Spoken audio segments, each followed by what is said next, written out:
La guerre entre le Hamas et Israël éreinte les pays voisins, aujourd'hui l'économie. Accéder au contenu principal. Aujourd'hui l'économie. La guerre entre le Hamas et Israël éreinte les pays voisins. Publié le 7/11/2023 11h20. La guerre entre le Hamas et Israël entre ce mardi 7 novembre dans son deuxième mois. Le monde entier redoute les répercussions négatives sur l'économie.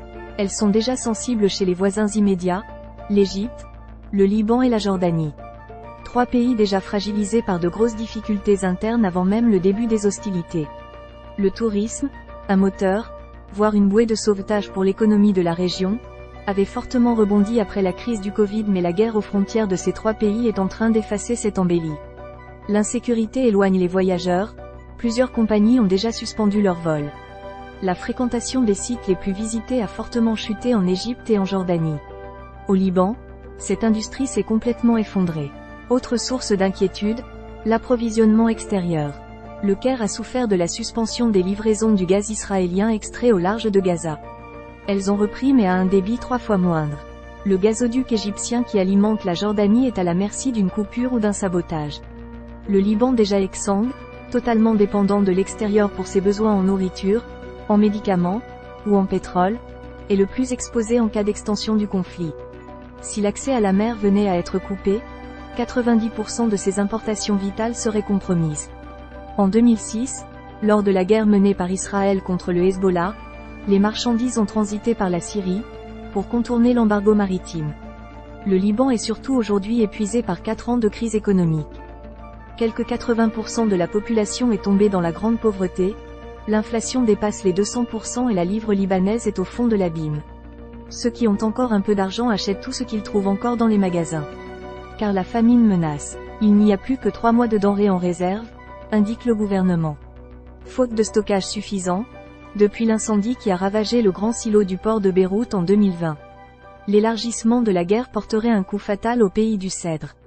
Il ne résisterait pas non plus à l'afflux de nouveaux réfugiés alors qu'il a par le passé accueilli des centaines de milliers de Palestiniens puis de Syriens. La Jordanie abrite encore plus de 600 000 Syriens, elle en paye encore le prix. L'aide internationale n'a couvert que la moitié des dépenses. À lire aussi guerre Israël-Hamas, une catastrophe économique pour le Liban. Le Liban, comme l'Égypte et la Jordanie ont des besoins urgents de financement. Que le FMI est prêt à couvrir. Des milliards de dollars ont été promis à Beyrouth et au Caire mais sous conditions de réformes structurelles qui ne se sont pas encore matérialisées. Pour des raisons politiques, le vide du pouvoir au Liban et un président Sisi en campagne pour sa réélection en Égypte, qui vit sa pire crise économique depuis 50 ans et se trouve aux abois pour rembourser les futures échéances de sa dette. Le risque pour Beyrouth, c'est l'anéantissement. Pour le Caire comme pour Amman, c'est l'instabilité. L'accumulation des problèmes économiques pourrait dégénérer en mécontentement social dans ces pays jeunes où la rue est prompte à s'enflammer. Newsletter, recevez toute l'actualité internationale directement dans votre boîte mail. Je m'abonne. Suivez toute l'actualité internationale en téléchargeant l'application RFI. Conflit israélo-palestinien. Israël. Territoire palestinien. Les Européens divisés sur le sort de la fusée Ariane. Le programme de la fusée Ariane a longtemps fait la fierté de l'Europe. Aujourd'hui, ils la divisent. Pour lui donner un nouveau souffle, face à la concurrence écrasante de SpaceX, les ministres concernés se retrouvent ce lundi 6 novembre à Séville, en Espagne, pour enfin se mettre d'accord. 06 11 200 2303e, 14.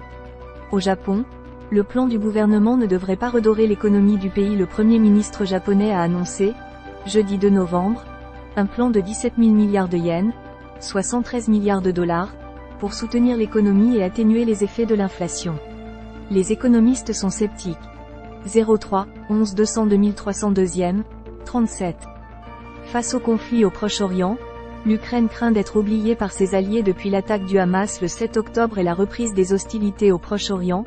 L'attention internationale est tout entière concentrée sur la situation dans la bande de Gaza et en Israël. Mais la guerre en Ukraine ne s'est pas arrêtée pour autant. L'ONU appelle à ne pas oublier Kiev.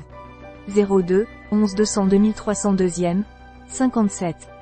L'Asie centrale courtisée tous azimuts. Le président français Emmanuel Macron est arrivé ce mercredi 1er novembre à Astana pour une visite de 2 jours au Kazakhstan, puis en Ouzbékistan. Un déplacement à fort accent économique. Une délégation d'une quinzaine de patrons d'entreprise est d'ailleurs du voyage. 01 11 200 2302e, 56. Afrique du Sud. La Banque mondiale au secours d'Eskom pour rétablir le courant en Afrique du Sud. La Banque mondiale a signé la semaine dernière un nouveau chèque d'1 milliard de dollars en faveur d'Eskom, la compagnie nationale d'électricité littéralement à l'agonie. Cette entreprise centenaire est aujourd'hui incapable de fournir du courant en continu aux habitants et aux entreprises. 31 dixième, 202 303, 09.